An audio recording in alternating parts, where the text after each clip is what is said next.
Welcome to MoonKILL. This edition, a special guest for us. We have our pal, our buddy, Dino. Yeah. Dino, do I give your last name or? Dino the original. Dino the original. I guess it's come down to that. Yeah. Good day to you, sir. How you doing? Chilling, man. Having a good time. The sun is out, even though I wore this thick coat thinking it was going to be cold again. You know, the sun came out and I'm having fun, man. Right on, man. Yeah. Hey, thanks for coming. Yes. We appreciate you coming down. Yes. And giving us your time and your story. Of course.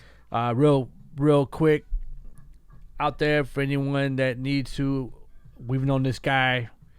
We met you in 97, 98 somewhere. I think it was about 97. Coos Cafe, right? Coos Cafe in Santa Ana. Coos Cafe, Santa Ana. Yes. Lots of good stuff happening. What a place that was.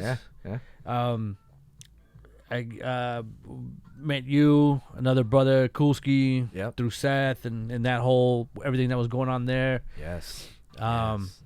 Lots of action there, man. But this guy here is just a hip hop original dancer, all forms of dancing. Yeah. Artist. Yep. Not much graffiti style. You know, I'm glad you said that. Artist, you know, but just a full artist. Now it's just visual artist. That's what I tell people because, Okay. you know, people have told me like, well, it's like graffiti you do. And, you know, I'm like, you know what? I know some real motherfuckers and shit. Oh, excuse me. No, you good. I know some real dudes. It's like, you know, I just say, you know what? I create art, you know, and, you know, even though a lot of them hardcore graffiti heads, like they give me my respect and props. I'm like, I'm not even doing what you guys are doing, man. You guys get all the respect. It just came down to me just painting, making art, you know, mostly canvases and stuff like that. But anyhow, yeah. But it's an art. I mean, but this guy, again, like, I was just a full-on artist because your dancing is an art. Word. Okay? Word. Yes, your indeed. painting is an art. You paint or whatever. Yeah, and I you also appreciate did, that. like, Appreciate that. not painting, but, like, you would, what was it? You were cutting blocks up at one point, or like doing wood structured things? Or? Those were actually foam core pieces, man, and like they're like foam core pieces. But most of my focus has been most recently on multimedia board canvases. And for a long time, I was known for the art I was doing on sneakers. Sneaker art, and then, you know, I've always loved painting up denim jackets, caps, you know. From my foundation, that's what it was. It did maybe start in graffiti or hip hop influenced art, but then of course, just like with all things, it evolved. Just like with my dancing, it evolved, and now it's just where at the stage where it's at now, where it's mostly just all shapes, you know, all shapes and color and more abstracted, just like we did with the dance, you know, abstracted the dance. Well, we're gonna get into all that. Yeah. You know, again, this guy's been around for decades. Yes. You know, don't want to, you know, some Lots of of us fun. are a little old, got some age on you. Yeah. You know, but this guy's been around the scene for a long time, and we're going to get into that.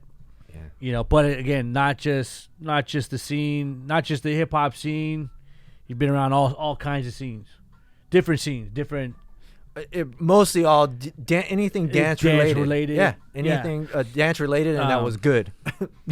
Yeah, but he does have his knowledge in the music as well, and the different things. If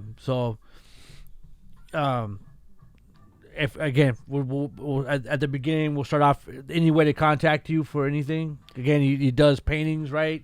Yeah. You sell your art. Yes. You can just look me up at Dino the Original, Dino the Original on Instagram. On Instagram. Yeah. Connect for sure. Okay.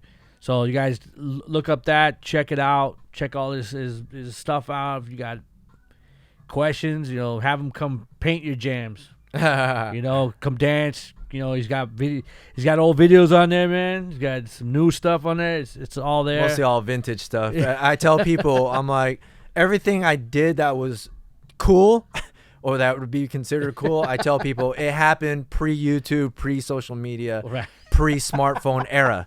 Everything that was worth what most people would brag about, it was all done like in the 80s and 90s and early 2000s or whatever. But there is some vintage clips that I did, my little from my smartphone that came from a VHS that was copied over to a DVD and then to my smartphone. So I'm sharing some of those old clips, but nothing too high quality, unfortunately.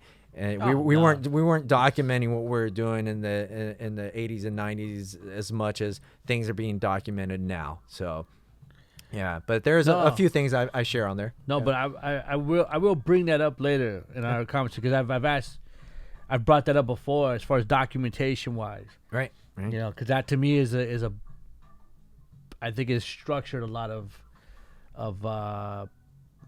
what happened. I'll say mindsets. You know what I mean? We'll get into it, man. Yeah. But again, this guy's been around for years.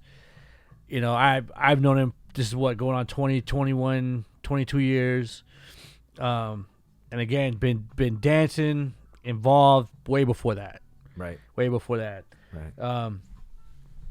And if anyone watched the interview with Alan Brown, right, we talked about our past, and we were doing what we first were called, what we thought was called housing.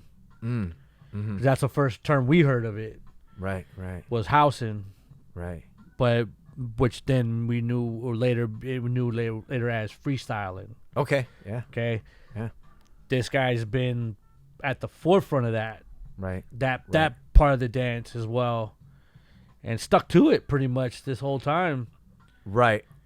Which is great, and it's awesome to see someone still doing that dance, that style, because it's just such a free and open dance, but at the same time, I'm gonna again speak for myself. I don't want to talk too much, again, bore you people out there, but it still takes me back to that time, to that and era. period, in that era. Yeah. Even though we're not dressing the same. Right. and it's funny, this talk is only going to be really interesting to either people that are heavy into the history of hip hop dance, yeah, freestyle dance, housing, yeah, and anyone beyond that is going to probably be like, what are they talking about? Yeah. But it's all relevant, because if any of the listeners or people watching have an interest in hip hop, or anything underground music related, electronic music, hip hop, freestyle, breaking house, it all sprouted up from the underground anyway. Yeah. You know what I'm saying? Sure. So the era you're talking about, that was a term that was floating around, was housing. Before that, my earliest recollection of actually calling it freestyle dance was, I was a part of a crew called Freestyle Posse. Okay, so that term freestyle, I didn't invent it, but I could guarantee you we were one of the first to start using coin that term to describe our dancing. I was a part of that first generation. Which was around what years? This was 88, 89, okay. And I was with Seth. It was Seth and a few other heads, which was just a crew of graffiti. It was Freestyle Posse. It was like street kids, graffiti, hip hop, and dancing. Dancing was a big component in what we did, and we're calling it freestyle. And that, like I said, that term was kind of floating around, but it wasn't an actual style back then. No. And then as far as housing, that term, that I could take back to, my history and house music and how I got introduced to it. But when it started floating around, like in the late 80s, early 90s, I kind of trace it back to when hip house was being introduced into the world of hip hop. So like a lot of just like with freestyle dance, a lot of the dancing kind of adapted to what was going on with the music that was being put out. Yeah. So like for me, the earliest kind of memory I have of that era, in a sense, was around the time when Jungle Brothers did Girl, I'll House You. That was 1988. You know what I'm saying? That was 1988. So by like 89, 90, 91, you were hearing like a lot of hip hop that was getting house music remixes. You know what I'm saying? Yeah. So there was like, and then there was actual styles of or actual genre of music being put out called hip house. So a lot of those dress styles, a lot of those dance styles, a lot of that, I think sprouted up from that era. I can't really pinpoint exactly, but then freestyle for me, was just the evolutionary stage of what hip hop dance was becoming, because, it started, our start was like early breaking, popping and locking. Okay. Yeah. So as you grew in hip hop, the dancing changed as well. You weren't going to do a backspin that you did in 1983 in 1993. You weren't going to do that. Things evolve, things change, and you kind of were doing the style that was fitting to that music. So for me personally, I was like I have like a vague memory of seeing somebody. I went to a hall party in 1987, and I was seeing a style that wasn't breaking, and it was just dancing naturally, and and it's like, okay, that caught my attention. A little bit after, I was seeing I was part of that whole like hip hop dance where there are actual names for the dances, like whatever, the RoboCop, the Ghetto Walk, the Nissan, they had names for everything. Yeah. But at some point, of course, the Roger Rabbit and the Running Man, of course, everybody knows those. But there was a bunch of little dances.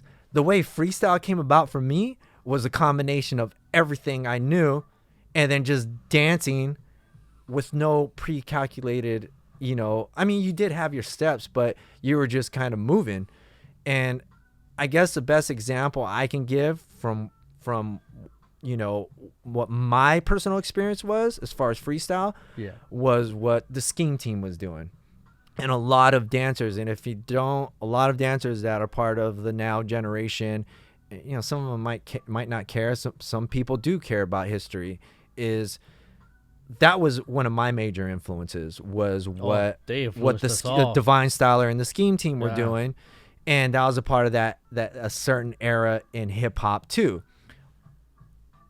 You were just kind of picking up on it, and fortunately, I got to hang out with them. They're coming to Orange County. The universe works in strange ways. It's like, how the heck a crew from the Valley in LA influenced some kid in Orange County before internet, before it's right. Trying to piece that together is kind of like, how did that happen? We weren't that far away, but met Chameleon short after, met Kalani. They were coming down to Orange County every once in a while. I probably spent more time with Chameleon. That's why a lot of his style, I gravitated towards, and then eventually became friends with Divine Styler, and so they're a big influence. But it wasn't just that. It was like, for me, freestyle was a combination of all of my influences, and I've said it in past interviews. It's like, there was like, what I first saw was popping. There was, the breaking.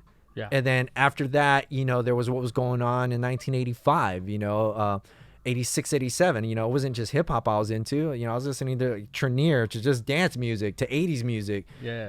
And 80s as far as new wave music, all that, because everything, during that time, a lot of the pop music of the 80s did have a synthy sound. Yeah. A lot of it was like new wave purposely, but a lot of it was just kind of like one hit wonder kind of things, and for whatever reason. But there was the new wave. There were, and then shortly after, I started listening to house, and I could go into that house music story.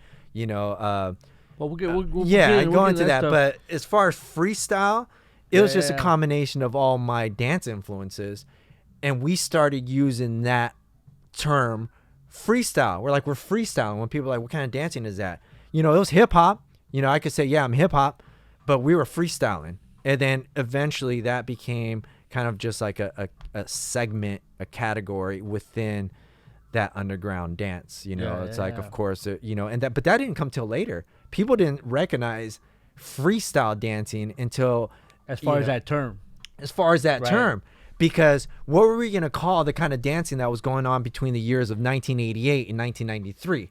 Because to me, that was the golden era of hip hop. Oh, yeah. Everything changed for me, even the dancing, when De La and Tribe, came out. You know what I'm that- saying? that- everything The look, the dancing, the sound, everything. So for me, when Jungle Brothers came out, or you know, it's like 1988 for me. 88, yeah. You know, where it was like, yeah, it was still Big Daddy Kane, and of course, you know, all, you know, everything associated with that.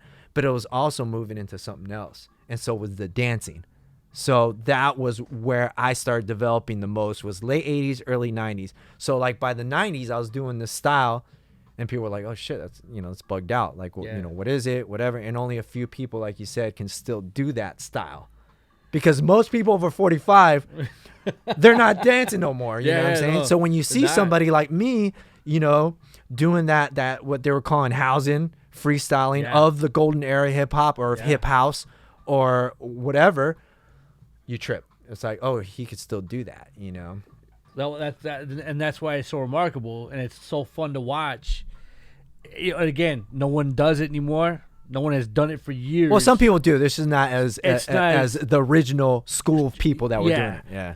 But again, it does for some of us that hold that era tight to us. Right. That means a lot, because that era meant a lot to us. Exactly. You know? Yes. So that's a part of it. So to watch you dance does bring back, you know, again, like you said, it's the pre-internet era. It's the pre-phone era.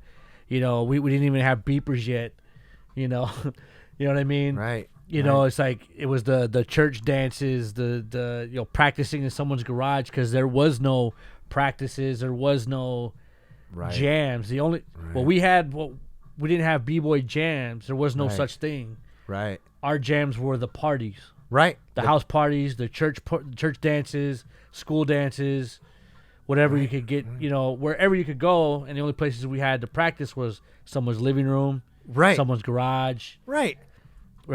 There were no spaces. There were, you was know, no this spaces is for that before hip hop was so welcomed into dance studios. You know what I'm saying? Yeah, exactly. It wasn't there were no welcome. dance studios letting us in. You know, even if you're walking around the mall, you're getting chased out by security guards. You know, there's some hoodlums with their hats to the side, and you know, it's like, yo. Yeah.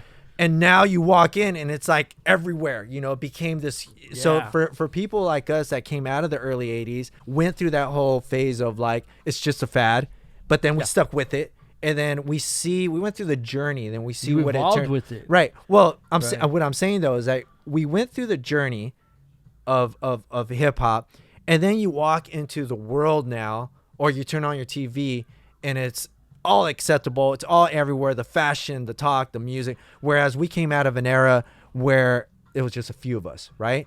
So it's like, no, it wasn't as welcome into the dance studios. There weren't any organized events. That's why when I started judging b-boy battles and stuff, it was kind of like unfamiliar territory to me in a sense, because I'm like, where the F is the hip hop? Yeah. I wasn't used to that. You know, I came out of the fucking, excuse me, the freaking hoods, you know, backyard parties, hall parties. I was going to clubs. You know, so there's all these things where you you only had those places to dance because there weren't any organized battles or functions or jams. So if you wanted a battle, you were literally going out looking for battles. Looking for it. You're looking for, and that's how I made my name in you know, in the 90s mostly. It was like, I was like, you know, aggressive. I wanted to make a name for myself. All the shit that doesn't matter to me anymore. You know what I'm saying? I wanted to make a name for myself. I needed to prove a point. I needed to prove that I was the dopest, that I was the best. And, you know. But then again, like you said, there wasn't that many places. But that's what made it different, because there wasn't that many places. So when you did go there, this was your one time to shine, because we didn't have that many opportunities to do so. Right. And if you were going to those places, they're probably like in a sketchy part of town. You know, I remember going to places like Unity. The Unities. And it's like, that was just pure hip hop to me. But there weren't too many outlets for us. And that's what, in a sense, made it unique. And as it starts broadening and growing and stuff, for me, a lot of those things that when they grow big, unfortunately, I start losing interest. Yeah. I still got it in my heart and everything, because I was there throughout the pioneering years. Yeah. You know, but that's when it meant something. You know what I'm saying? You were doing it because you actually felt like you're doing something very unique, very different, and you're giving birth to this culture, and you're part of this movement that not a lot of people are about. It changes a lot when you're watching a movie and then you all of a sudden you hear somebody go, "Oh, that is fresh," or like on a TV show, or dope, and you're like, "What happened? Like, how did this happen?" Or you see some corny choreo quote unquote hip hop thing, and I'm like, wait a minute, so people think that's hip hop? You know, you start going through these, and it's like, whoa, like. Well, again, there's again, like anything else, there's the big difference between. We lived it as a culture. That's how we saw it. That's how we lived it. Mm-hmm. You know, and it was so. But you were there when it was still homegrown. Right. You know what I mean? Like you said, there was only a few of us that were doing it. Where even in the days of the techno era. Right. You know, and all the warehouse parties and all the ones where you know, or even the backyard parties, or the ones where you had to go 5 different places and, you know, go to this McDonald's and then someone's gonna be there to tell you to go over here. Oh, the map points, yeah. All the map point parties, all that stuff, and you know, and the wood up in the woods or whatever. You would see hip hop kids at those, right? And there was dancers at those, right? Because all that stuff was coming out and being new, but at the same time, the techno kids were not there at the hip hop parties, right? Well, for the most part, and a lot of the dancers were just either hip hop dancers. Right. You know. Well, I think it was just a thing of preference. It's like that segregation, in a sense, didn't come about until somebody kind of forced it in your head that, hey, if you listen to techno, you're not hip hop. And it's like, I always said BS to that because, you know, from my first introduction to like Cybertron, Juan Atkins, you know, Detroit techno, that was in the early mid 80s. Yeah. And people were popping to that, you know what I'm saying? We were breaking to it. So it's like, why are you dissing techno? You know, we used to break to it. You know, electro funk. We used to break to electro funk. We used to house to house music. You know, I think at some point somebody said and believed that, you know, if you listen to that, that's soft. That's like you're not hip hop. It's like, yeah, right. Put on some Public Enemy. I'll serve your ass to that. You know what I'm saying? It doesn't matter. All I did was adapt. You know, and for us, like city kids, we were just going to where the girls and the music and the dancing was happening. And it all became a preference because you either gravitated towards just singularly hip hop, or you were kind of a little more open. You're like, you know what? I will go to the techno underground. I will go to the house club. I will go to this rave that's a multi-room thing, and I'm gonna jump around from the jungle to the hip hop to the house, and because that's what I did. Yeah. And I didn't care what people said. I was like, yo, I love all this electronic music. I love it all. So, you know, of course there was like goofy kids, you know what I'm saying? Kids that were trying to do windmills, and they're just, you know, messing up like the whole look of or the whole look and feeling of what a b-boy is. Yeah. Right. And once again, I'm using a bunch of words and talk that maybe only dancers are going to care about. But anyhow, right there, like you said, you just mentioned, we were, which is basically your basic run-of-the-mill party. We were going to where the music and the girls were. Right. Which is what you did as a kid. Yeah. And then where the dancing was. Where the dancing was. Or at most past that, like I remember being out here, it was like, oh, where was, because when we came up, we were the generation after like the Beat Junkies. Okay. So it was like, okay, you know, where's Rhythmatic playing? Where's Melody playing? You know? Okay. And that was the thing, like, oh, he's playing this party over here. Right. Okay, we're gonna go over there. Right. You eventually start following people that you appreciate. Or like you said, if there was a party you knew that was like, oh well, all the girls seem like they're going over there. Right. We're gonna go over there. You know, there you got to recognize there's also those different scenes. You know, and someone like me was pretty much going to, it was just a diverse range of scenes. Yeah. You know, so I would get invited to the hardcore hip hop stuff. I would get invited to the breaking stuff. I would get invited to the clubby stuff. So it was all these different things I was doing but it was all like music and dance, you know what I'm saying, and culture. Yeah. And I was real with all those scenes, you know, and sometimes they crossed over and sometimes they didn't, you know what I'm saying?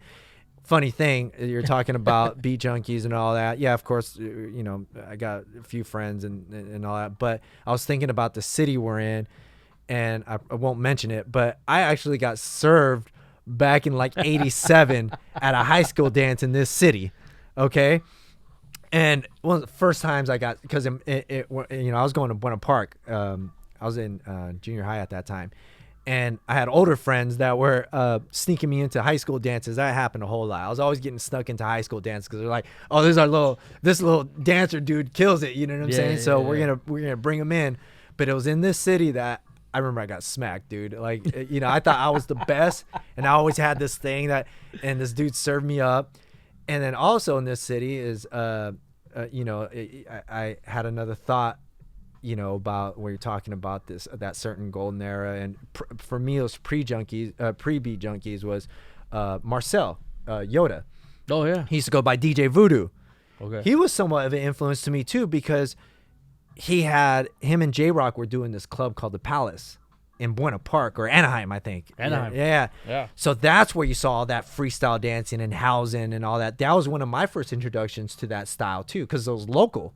Right. So it's like, even, DJs like that, like that's voodoo, you know what I'm saying? And he used to dance too, so a lot of people don't get really, mentioned for some of the contributions that they give. I went off track a little, but just, a little segment for that, because, they were providing the music and the dancing was off the hook. You know what I'm saying? Like 1990, I think it was like 91, 92, that club was going on.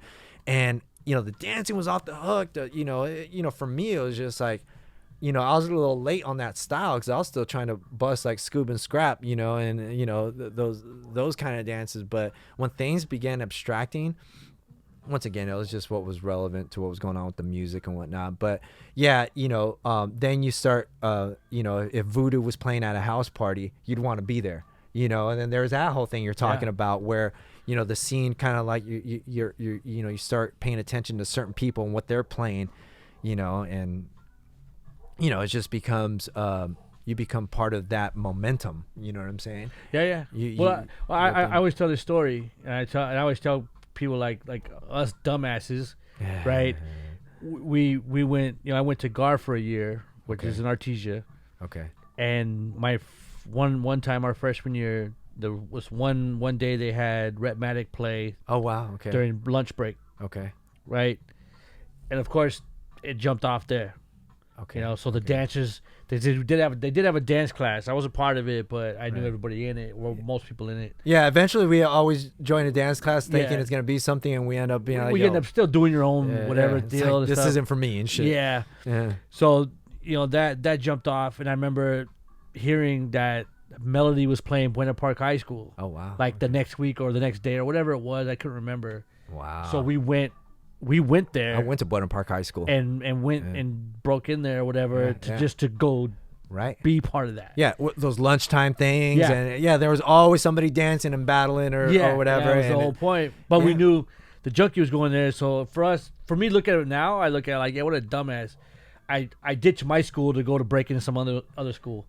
But we did it to go dance. Well, that's the kind of stuff we were doing, Okay, this is similar to those kind of stories. Was that to get to where the dancing was, and this is where when I would step into certain environments, when I'd get called, because remember I was judging a lot of the early organized b-boy battles and the breaking battles, right? Yeah. So it's like I would step in and it'd be so sterile for me. I'm in a gym, it's all dudes, backpacks. It was like a sporting event. And I was like, where's the vibe? You know what I'm saying? Where's the vibe? Where like, I don't get it. And I would try to adapt, like, okay, you know what? I'm judging. I'm going to dance a little, and try to do my, and I was like, no, what was missing, the components that were missing for me was the experience of hip hop, which meant doing what you got to do to get to the spots. You know what I'm saying? Maybe you had to take a bus. If you're, if I was 14, 15, 16, during the golden era of hip hop, taking a bus somewhere, on the way to your bus, you met some other graffiti writers. They told you about this other thing, but you're trying to, on the way, somebody got in a fight. Oh, blah, blah, blah. So there was a whole story throughout your day. Yeah. Hip hop just it didn't end at a class or at a practice, or you were hip hop the whole day and night. You know what I'm saying?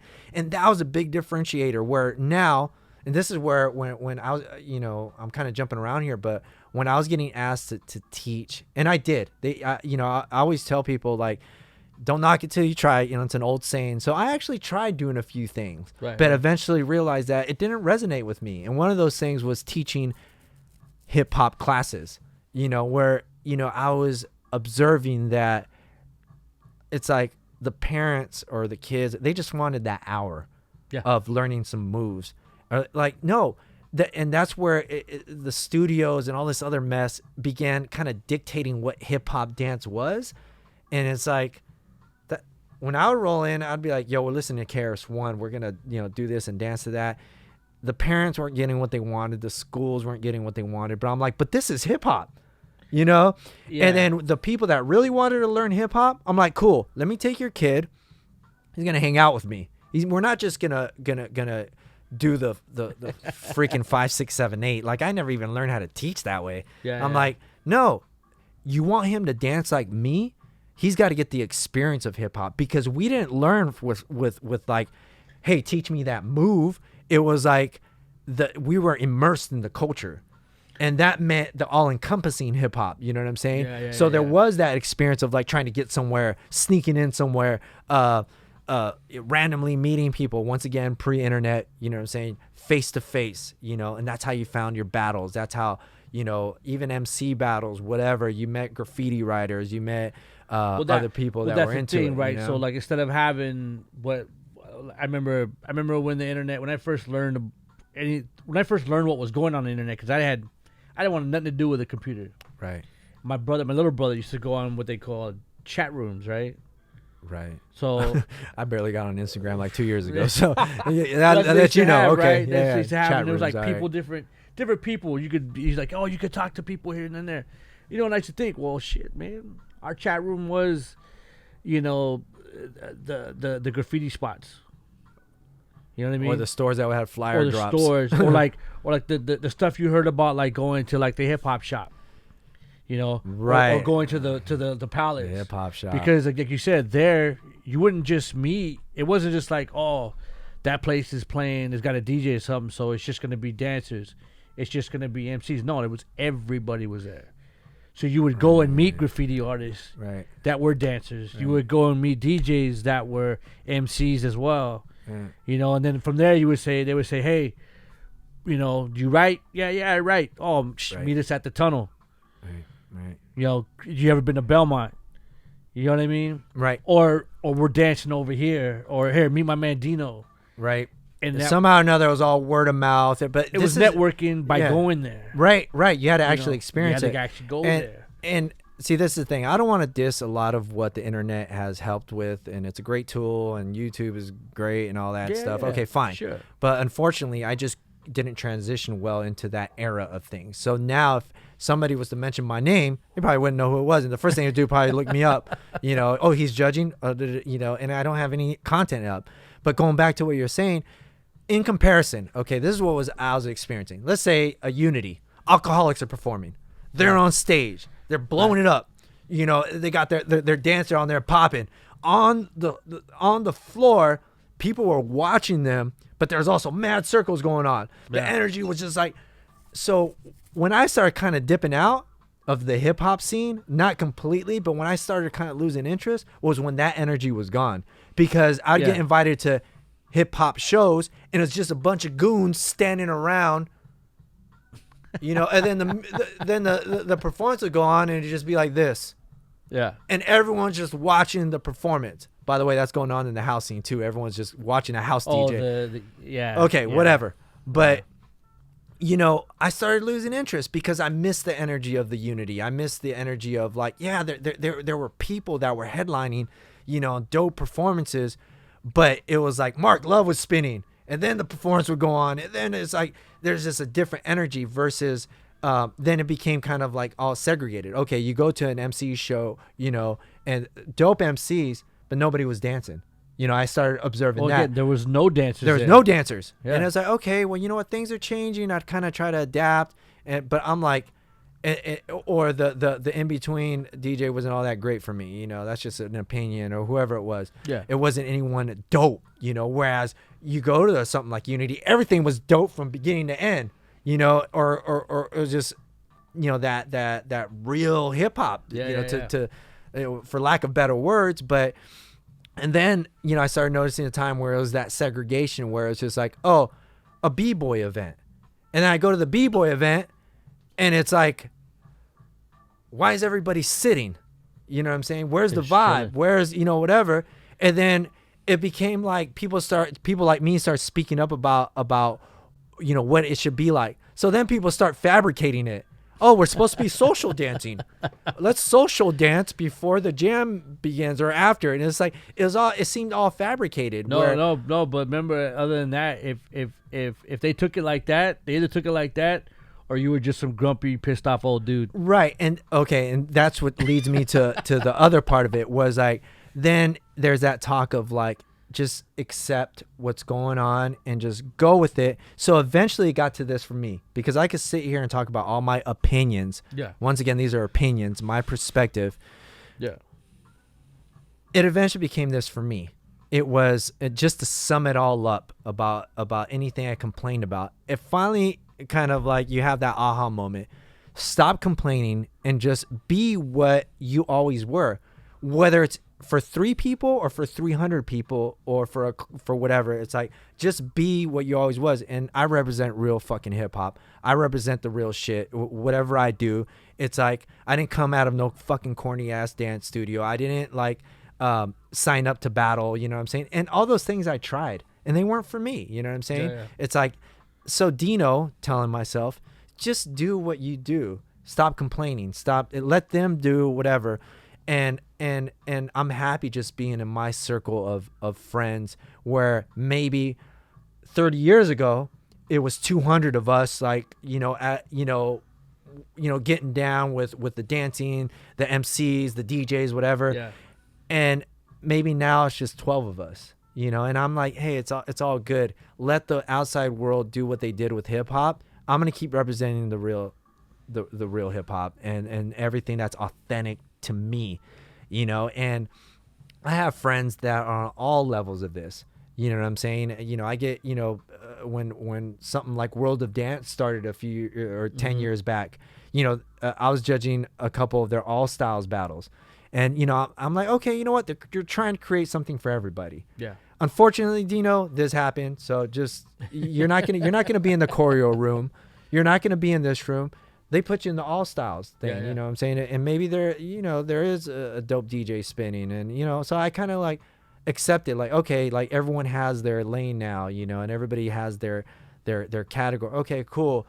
But sincerely, I just miss what it was. And I don't think it was a thing of generational thing. I think what happened was that we as hip hoppers began to allow other things to dictate what real hip hop was.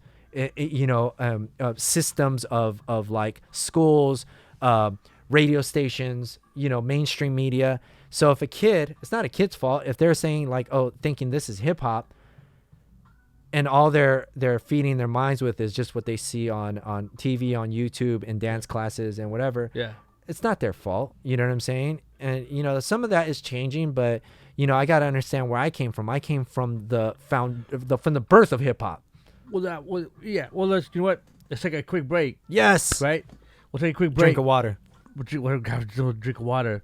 But we'll get into that. Yes. Okay, because there are some questions I would have for someone like you, again, who's got the different dance perspective, not just as a b-boy. Right, okay. But as an all-around dancer, just a dancer, period.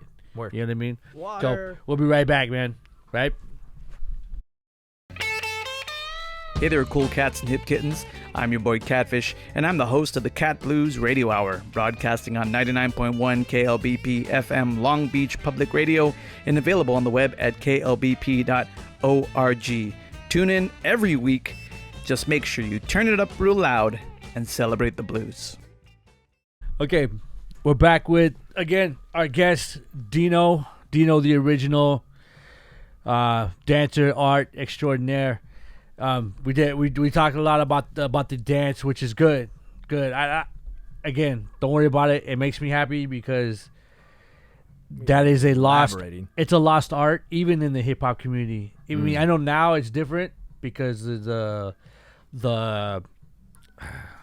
you know, I tend to pick on them, but because of the world dancers, and there's a lot of freestyle so-called dancers, but to me it's not what it was then. Right. But that's what they know. So well, just like a freestyle MC, you know, what it was in the early 90s, like you know, people would be like, "Oh, that's his freestyle." I'm like, "He's not freestyling. That's a verse." That's a verse. And like, just like with dancers, they were like, "This is my freestyle." I'm like, "You're not freestyling. That whole thing is choreographed." Yeah. So the term freestyle kind of got took and given a whole new meaning. I'm like, that's what you're saying. You recognize the real freestyle. Well, the freestyle as I know it. Right. And then from that, and what you know, things we did back then, and the style of dance and the different, you know, it's it's a whole different era. You know, like you said, we've accepted some things. Right. Some things I won't accept, and I'm gonna be totally pig-headed and hard-headed about it. Yeah. And I don't care. Call me an a-hole. Call me an old whatever. Pissed off old bastard. Whatever. There's some things I won't accept. But we're going to get into that, though. So let's just start with some humble beginnings. Dino. Okay. Right? You were born and raised out here? Really quick. Go for it. It's either dope or it's whack. That's what it's come down to for me as far as the now situation. You're either dope or you're whack. I'm not going to even elaborate anymore. You know what I'm saying? That's what it came down to as far as the nowadays dancers. Yeah. But that's what it used to be, right? But there's too much. We're going to keep on. Yeah, a lot of talent. A lot of talent, and there's a lot of whackness. So, but there's too much. There's not enough where we went to school, which was like, you know, the phrase "school of hard knocks." Right. There's that school don't exist anymore, or it doesn't in 99% of the world. You know, to where again, I hate to talk about myself, but my first pit or circle in the unity, I got pushed out because and then, you know, which most kids today be like, you dissing me, and then I was pissed. You touched me. You touched me, right? And I was mad. We had unwritten rules. We had street code. That's all it took. But that dude came up to me later after he was doing, and he flat out told me, "There's only so many songs at this jam, and you were not hitting it." He basically was just I went there and I was just grooving. Right.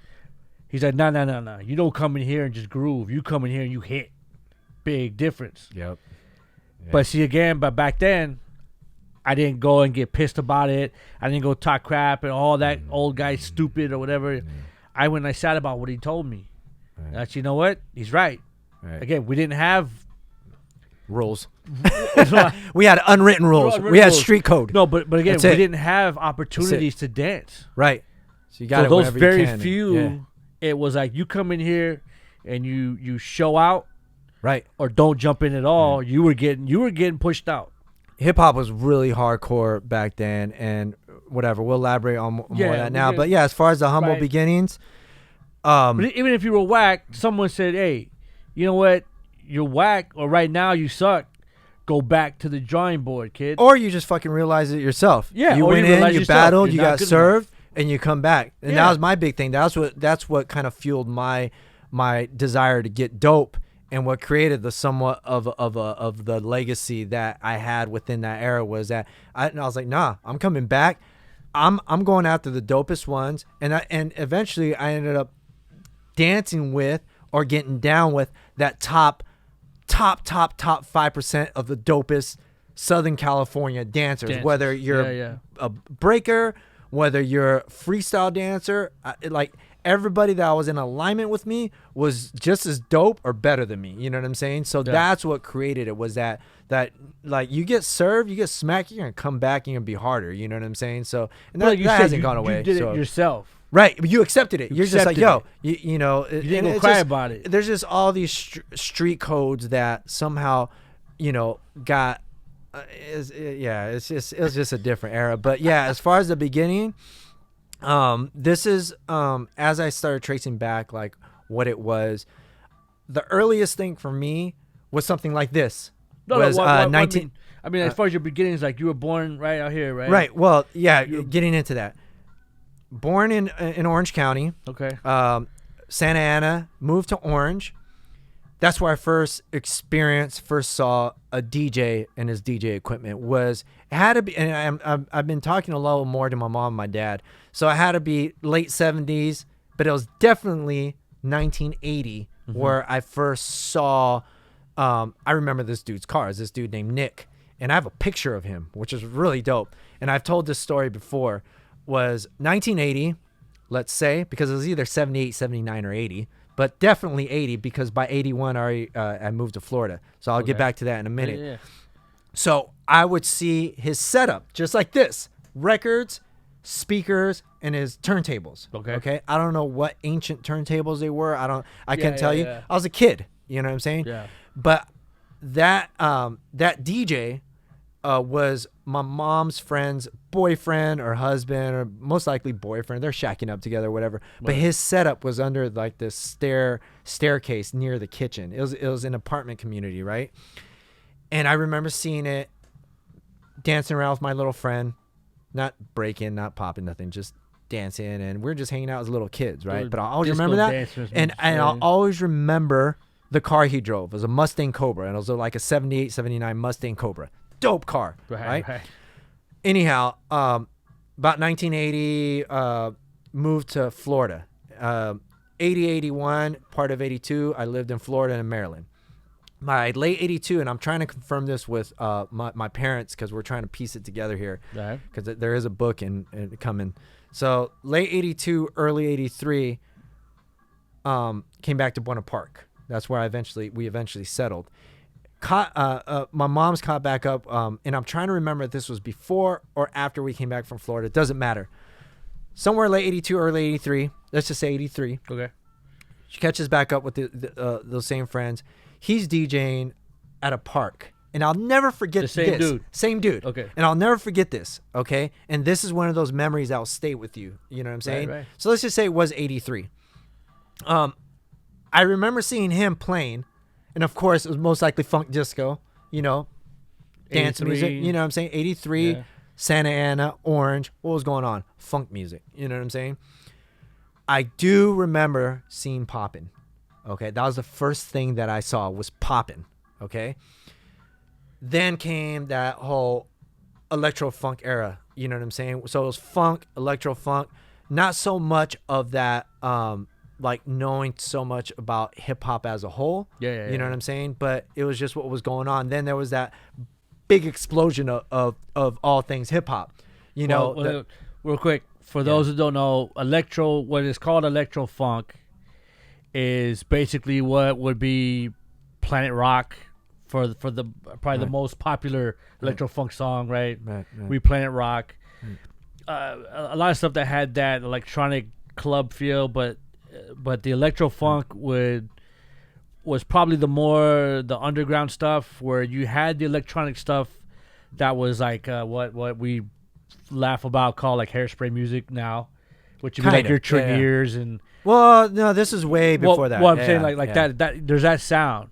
Yeah. But the electro funk we're talking about was like the Planet Rock, all the Africa Bambaataa stuff. You had Cybertron, Nucleus, or people remember Jam on It, 808 sounds, right, all that stuff. That's what, for those who don't know, that would be considered electro funk, right? Early 808, rap, electro funk, and it was hip hop, we were breaking early to it. Breaker, what people remember, L.A. breaker wise, right? Break dancing music. Exactly. So I came out of that era too, because it was 1983, big explosion of everything that was hip hop. Yeah. Breaking, popping, pop locking.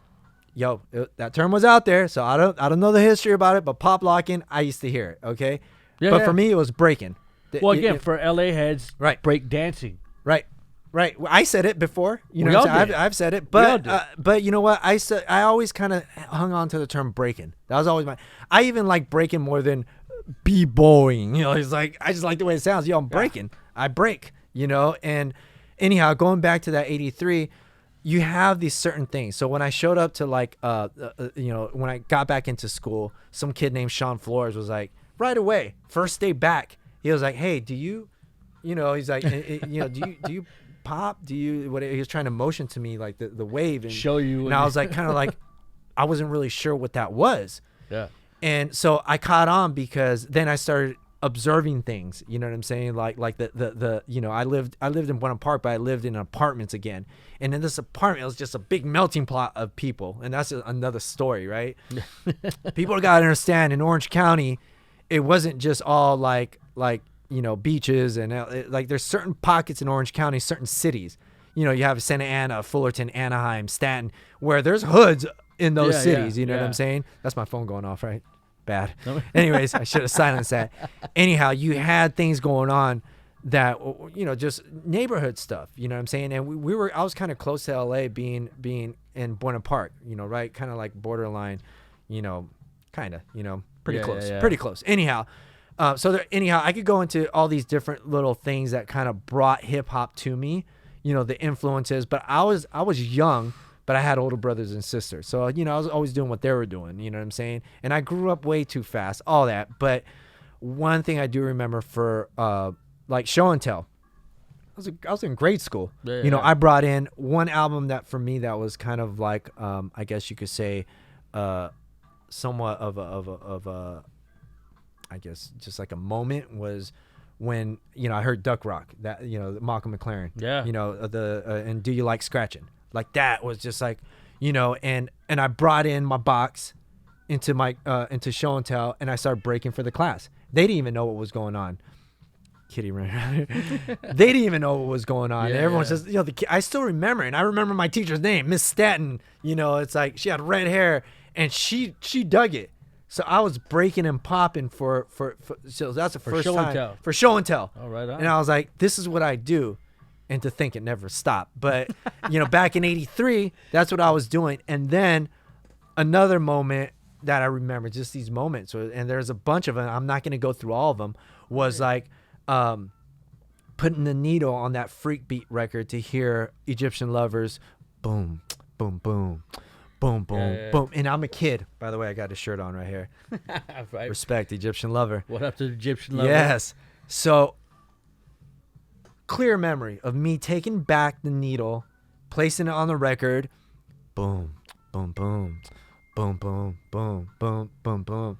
I live in LA, you know, that whole thing, and it stuck, and I was obsessed with it, right? And of course, you know, around those times you hear like, you know, Art of Noise, Kraftwerk, whatever. It was just kind of all being adopted by hip hop. Right. You know what I'm saying? It was all there. It wasn't just strictly kind of hip hop. There's electronic music. You know, there's whatever, the 808 sounds, there's this.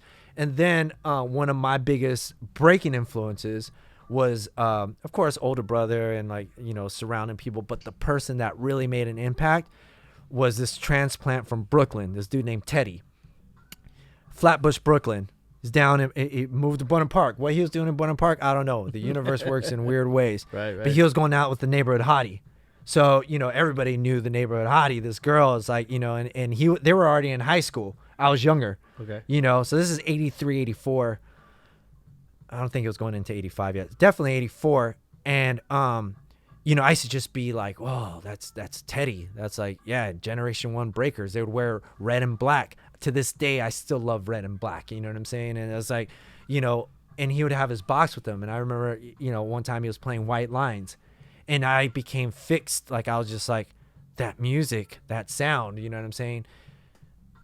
That was it from that point on. And our dancing was done on concrete. It was done in carports, you know, at the high school, on cement. You know, people were just dancing everywhere. It was kind of corny for a while. But the truth was, it's like we're literally just like dancing in little, wherever we could, staircase, chilling, whatever. And then eventually that big hip-hop explosion kind of fizzled away. Oh, breakdancing, that's a fad, you know, oh, blah, blah, blah. Even our parents thought, you know, kind of like that rap stuff, you know, It's but never going to go anywhere. No, we kept going. We evolved. And I could go through all those stages and phases, but we'll be here for like 6 hours. Bottom line is that was my foundation, was the funk to begin with, the early dancing that I saw, the early hip hop, the Buffalo Gals, you know, even the stuff that was on the radio, like in Double Dutch, you know, right. You know, he passed away recently. I forget his name, but Even that had a little rap in it, and I never I never got into the Sugar Hill Gang and all that. And I even as a kid, I don't think I liked it, but whatever with that. But it was just certain songs. And of course that, a little later came R9 by Cybertron and then, some of the more hip hop, Yeah. And then of course, I went through, just to sum it up, I went through every stage and phase of hip hop and electronic music from the early 80s all the way till now. And that's it. That sums it up. I'll write a book about it. You know what I'm saying? But that's what it was. And it was never a fad for me. It just became my life. You know what I'm saying? Yeah. And that's it. Now, at this point, are you still, even as a kid, were you doing any kind of art as far as like drawing and stuff? Yeah. I was seeing Bombed Up Jackets. And I was trying to, do that. In those days we were custom painting our everything, sneakers, hats. I remember going to an event, and this is another very clear memory, although I can't pinpoint the date and all that. Probably about 85. I was at an event, and this dude was hyping up his boy on the mic, best graffiti, blah blah blah, who knows what, and he was busting out graffiti on painters' caps, just quick, and he was like selling them, and that caught my attention. Wow. And to this day I still paint up on hats, you know what I'm saying? So certain things stayed with us. Just like with you, there might be some DJ getting booked halfway around the world that saw you 15 years ago, 10 years ago. So it was that for me. I saw people that were influential that maybe I never saw again in my life, and some people I am still in touch with. Egyptian Lover, it's like I recall him from 1983. To this day we're still friends, or we're friends nowadays. Recently I celebrated with Ben Cosmo D of Nucleus, his birthday party. I was there. Wow. And finally got to let him know what he did for me back in 84. Yeah. Back in 84, and I'm chilling here, it's 2019, and I'm sitting back with him like, yo, Cosmo D, like, this is what the impact you had on me with this music, with this song. This is what we would break to. I still break till today, yo. You're like, so there's that, you know what I'm saying? And I went off again, but yeah, it's like, okay, so where did you really get heavy into the paint and the drawing? I think when people started recognizing that, the first award I won was in 1982. It was in Florida still. It was like statewide contest. And then when I moved to Buena Park, late 82, 83, I started entering little contests as a kid. Mm-hmm. And then, of course, 83, 84, 85, started seeing the graffiti, started trying to do that. Okay. And then, so I was winning regular art contests, but at the same time, I was come into contact with people that were doing graffiti. Straight graffiti. Into the mid 80s. 85, 86, 87, 88. Start seeing more graffiti crews. This is before the whole tagging or tag banging thing and all that. Late 80s, they were hip hop. They were dudes that were into BMX that were also into graffiti, dudes that were into like hip hop that were also doing graffiti. So all that influenced me. And it wasn't until I was about like 15 or 16, some dude that worked at a Foot Locker or at the Athlete's Foot or some store at the Buena Park Mall was like, hey, that stuff you do on your jeans, can you do something like that for me? I'll pay you. So then I was like, cool. So he became like my first client, you know what I'm saying? I was still a kid. Yeah. So I was doing stuff on his denim shorts and stuff. Oh, okay. And it's, once again, those memories that never leave you. And he would break me off, even if it was $15 back in the 80s. It was like, cool, $15, 15, 10, 15. You're a kid. That's that's gold. You're like dope. Yeah. So when people started recognizing that, it did something for me. And then when other really hardcore graffiti artists started, recognizing that, once again, I never put myself in that category of graffiti artist or writer. I did some of that for some time, but compared to the people I know that really put in work on the trains and on the streets like that, I'm like, no, you guys can have that. I'm just an artist. But eventually, like, the style evolved. Then I started, as I started growing up, I started realizing like the requests I would get, and then eventually started working with big companies and doing like artwork for T-shirts and just then I at that, after those certain little points in my life, I realized like, okay, people will pay me, so I can actually make this part of what I do. You know what I'm saying? I dance, I do art, I teach, because I started teaching art at some point. I sell art. I do this. I started working with sneaker companies. I started getting involved in art shows and, doing live art and up until, it's a long history with that, but you never stuck into just the graffiti thing. No. I could do letters and stuff, but no, the style of art that I do is definitely just. Well, yeah, what you do now? I mean, what you've been doing for years, has been not graffiti, not exclusively graffiti, exclusively graffiti, but just like I do art, I paint, but it still has a hip hop sense to it. Oh, totally, because people see, even what I'm doing now, they're like, oh, it's like urban art, it's like graffiti art, it's like street art. I'm like, you know what? It's just art. You know what I'm saying? This is what I do. My influences, yes, graffiti, yes. What I listen to, the drum and bass and techno and this and that when I'm doing this. My whole series from 2013 was I listening to Black Sabbath. You know what I'm saying? That's what influenced it. The music, what I'm going through at the time. You know what I'm saying? Yeah. The actual lines and everything, that's just me transmitting energy from source and just going for it, because it's all freestyle, just like my dancing. Right. You know what I'm saying? You could tell when you see some real shit and when you're seeing like some phony, like silly, just whatever. It's like, no, there's substance to it, and all that substance is a visual representation of my journey and my experience, and people are seeing it. Sometimes people don't care. Other times people are like really taken by it. They're like, man, those lines you do. And then, I met some dude from the Bronx recently. He went to some one of my little art shows. He was in Long Beach or whatever. It was this dude and his dad, and the dad was didn't even know me for like 5 minutes and was already like knowing what I was doing. He's like, oh man, he's showing his wife on the phone, like, look at how he goes off with the lines, and he was just so excited because we grew up in the same shit. You know what I'm saying? He grew up watching people like Futura and all that, on the East Coast. Yeah, from the Bronx. Okay. But then he comes here, shows up to Long Beach at a shop in Long Beach, and he's like, like, I'm feeling this. I'm feeling this. Yeah. And he just recognized the energy. That's all it was. Yeah. So it's all energy. It's all just a transmission in a sense of all that I'm channeling, and it's just all going into visuals. Well, you can tell it's not just. I mean, there's just, of course, like anything, like you said, like anything else. There's art. There's just simple art. Right.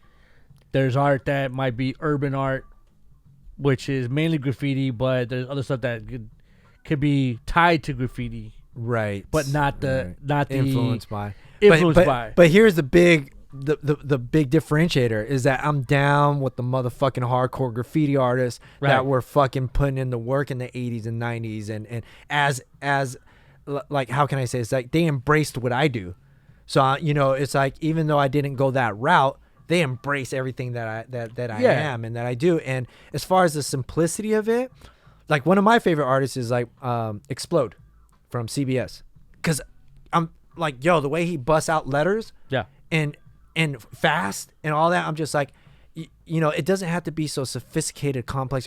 It's just so dope. It's like simply dope. I see his stuff. I'm like, or I see Egyptian Lover art when he does the hand drawn album covers. Oh yeah. I'm like, oh my god, those aliens you're drawing, and like, I want, I wish I had a couple $100. I'd buy it right now. It's like. So I see some simple stuff that I do like, but then I also see the more kind of, like you say, the more abstracted and like outer space type stuff. Another favorite artist of mine is Divine Styler. I like the art he creates, just like the music. Some people get it, some people don't. I gravitate towards it, man. I love it. Yeah. So, well, let's take a quick one. Yep. And we'll be right back.